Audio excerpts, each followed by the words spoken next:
Hi hello నమస్తే welcome to social post. ఈ రోజు మనతో స్టూడియోలో మనతో పాటు ఉన్నారు విన్నర్ కేకే వెల్త్ ఆర్కిటెక్ట్ అరుణ్ కుమార్ గారు. నమస్కారం సార్.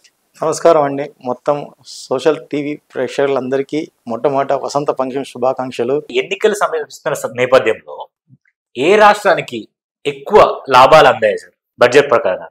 ఈ రకంగా చూసుకుంటున్నప్పుడు ప్రతి పార్టీ గవర్నమెంట్ అధికారంలో ఉన్నప్పుడు మొట్టమొదటగా వాళ్ళకి ఆ స్టేబుల్ గవర్నమెంట్ అందించడానికే వాళ్ళు ట్రై చేస్తున్నారు. ఆ రకంగానే బీహార్కి ఇప్పుడున్నటువంటి గవర్నమెంట్ బీజేపీ వచ్చేసి తన యొక్క ఆధిక్యాన్ని నిరూపించుకోవాలనుకుంటే మనకు బీజేపీ అక్కడ బీహార్లో చాలా స్ట్రాంగ్ అవ్వాలి, అలాగే ఏపీలో స్ట్రాంగ్ అవ్వాలి. ఈ రెండింటి యొక్క మద్దతుతోనే ఈరోజు మైనారిటీ గవర్నమెంట్ నుంచి మెజారిటీ గవర్నమెంట్కి ఉండి పరిపాలన అనేది సాగిస్తున్నారు.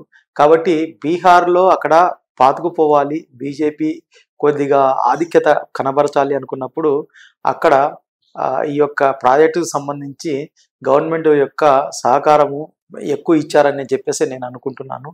అలా కాకుండా దానికంటే ఇంకొక మేజర్ పాయింట్ మీరు గమనించాలి.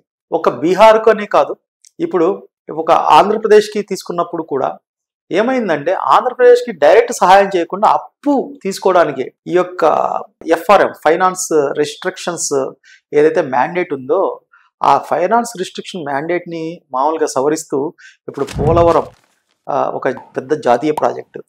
సో అలాంటి వాటికి వెసులుబాటు కల్పించడం అనేది కూడా ఒక మంచి పనే. కానీ గవర్నమెంటే అది సహాయం చేస్తే చాలా మంచిదని నా అభిప్రాయము. కానీ ఇక్కడ ఇంకొక పాయింట్ కూడా గమనించాలి. మీరు మనకు జిఎస్టి కలెక్షన్స్ అయిన తర్వాత ప్రతి స్టేట్కి మామూలుగా పోయిన సంవత్సరము 48.1%, అంటే దాదాపు మనకి ఒక 48 లక్షల కోట్లు కలెక్ట్ అయితే 25 లక్షల కోట్లు వరకు ప్రతి ఏ స్టేట్ అయితే కలెక్షన్ చేశాయో ఆ స్టేట్కి ఆ యొక్క ప్రపోర్షనేట్గా పంచడం జరిగింది. దీని ప్రకారం చూసుకుంటున్నప్పుడు ఈ యొక్క అధికార వికేంద్రీకరణతో పాటు మీ యొక్క ఫండ్స్ ప్రొవిజన్ అనేది మీకు ఎంత బాగా జరిగిందంటే 48% అనేది మీకు లెక్కలే చెప్తుంది. ఇప్పుడు దాన్ని 52%కి పెంచారు. అంటే ప్రతి స్టేటు ఎప్పుడైతే ఏదైతే పరిపాలనా విధానం కరప్షన్ లేకుండా ముందుకెళ్ళడానికి ఒక క్వాలిటేటివ్ పరిపాలనా విధానాన్ని అడ్మినిస్ట్రేటివ్ పెంచాలనుకున్నప్పుడు ఈ యొక్క అలొకేషన్ అనేది పెరుగుతా పోతుండడం అనేది మీరు గమనించాలి ఓవరాల్గా. సో ఆ రకంగా స్టేట్స్ యొక్క పార్టిసిపేషన్ని పెంచడానికి గవర్నమెంట్ ఇండైరెక్ట్ గా ఈ సిగ్నల్ ఇవ్వడం అనేది చాలా అభినందనీయమైన. దీన్ని మనము చక్కగా అర్థం చేసుకున్నప్పుడు మనము మామూలుగా ఒక భారతీయునిగా మనం ఒక అభివృద్ధిలో మనం ఉండాలనుకున్నప్పుడు ఇవి ఏవైతే అవినీతి కానీ అక్రమం కానీ ఇవన్నీ కూడా కొంత తగ్గించాల్సినటువంటి అవసరము ఉంది. అలాగే ఎవరైతే ఖచ్చితంగా అంటే పన్నులు నిజాయితీగా కడుతున్నారో వాళ్ళందరికీ కూడా మేలు జరగాల్సినటువంటి అవసరం ఉంది. ఆ రకంగా ఈ 12 లక్షల లిమిట్ అనేది చాలా చక్కగా ఉపయోగపడుతుంది పేద మరియు అంటే అట్లీస్ట్ మధ్యతరగతి ప్రజలు, తర్వాత కంపెనీస్లో పనిచేసేటువంటి మిడిల్ మేనేజ్మెంట్ టీంకి ఇది ఎంతో ఉపయోగపడుతుంది. సో మనకు డబ్బులు రావడంతో పాటు వాటి యొక్క విలువను కూడా పెంచడం అనేది చాలా చాలా మంచిది. సో మరి ఏపీలో కూటమి ప్రభుత్వంతో బీజేపీ అక్కడ స్థానం సంపాదించుకుంది. సో ఇప్పుడు మరి ఏపీ ప్రభుత్వం ఎలాంటి బెనిఫిట్ పొందబోతుంది?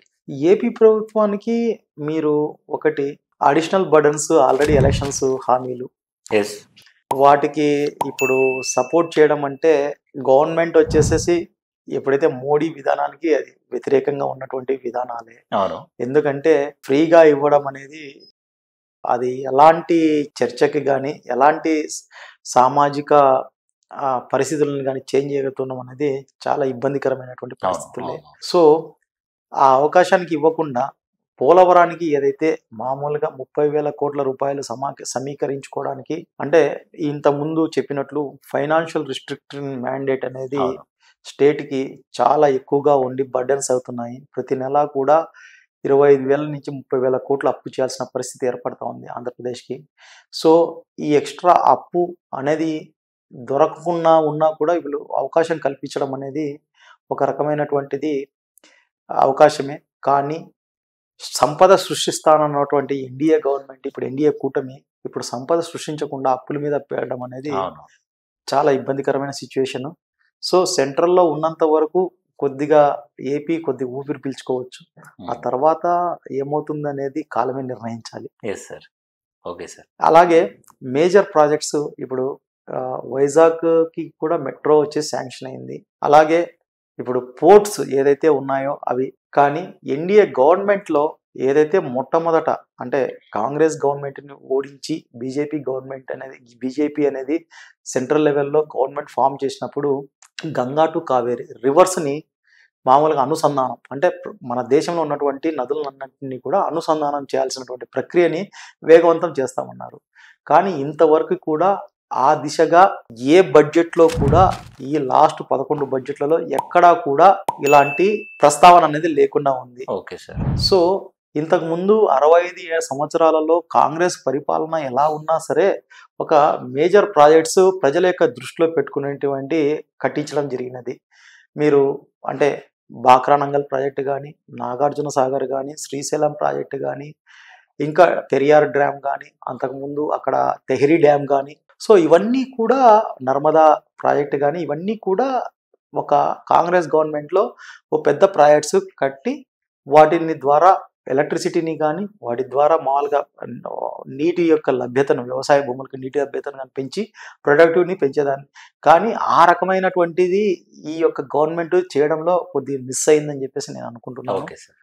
అలాగే ఇప్పుడు మనకు చైనా యొక్క బ్రహ్మపుత్ర నది వల్ల మొత్తం నార్త్ ఈస్ట్ అంతా కూడా ఐసోలేషన్ అయ్యే పరిస్థితి ఉంది. దానివల్ల ఈవెన్ బంగ్లాదేశ్ కూడా ఇబ్బందే. కానీ బంగ్లాదేశ్ ఇప్పుడు స్ట్రాటజిక్గా నోరు మెదపకుండా చైనాకు సపోర్ట్ ఉండడం వల్ల మనకు చాలా ఇబ్బంది. మనకి ఇబ్బంది ఏంటంటే బంగ్లాదేశ్ కూడా కొట్టుకోబోతుంది.